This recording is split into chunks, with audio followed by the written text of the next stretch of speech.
Et on en vient à cette réunion aujourd'hui à Bruxelles des ministres des Affaires étrangères. Au menu, l'examen d'une résolution hostile aux implantations israéliennes. On en parle avec vous, Dror Evans-Sapir. Bonjour.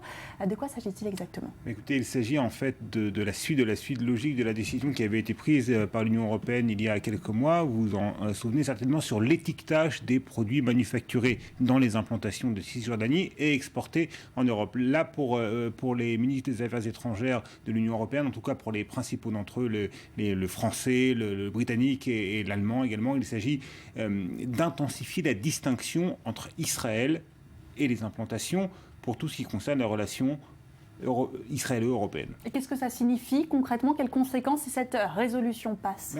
Concrètement, ça signifierait que les relations privilégiées qui existent dans les domaines économiques, culturels, scientifiques entre Israël et l'Union européenne ne concerneraient qu'Israël à proprement parler et tout ce qui en Israël peut avoir de près ou de loin des relations avec les implantations de Cisjordanie sera affecté par cette distinction plus nette que certains Européens, encore une fois, veulent établir. Et selon vous, c'est vers cela qu'on se dirige, vers un durcissement de cette politique? Alors, d'après les toutes dernières informations qui nous sont parvenues, Daniel, peut-être pas, parce qu'il y a plusieurs pays, notamment des pays des Balkans, comme la Grèce, ou des pays de l'Europe centrale ou orientale, notamment la Hongrie, qui sont plus proches d'Israël, et avec les dirigeants desquels d'ailleurs Benjamin Netanyahou s'est entretenu au téléphone ces derniers jours pour tenter de les convaincre de peser de tout leur poids pour s'opposer à cette résolution. Et d'après les dernières informations en tout cas que nous disposons, les ministres des Affaires étrangères des pays membres de l'Union européenne ne parviennent pas à trouver un terrain d'entente sur cette résolution, et la résolution doit être prise par consensus.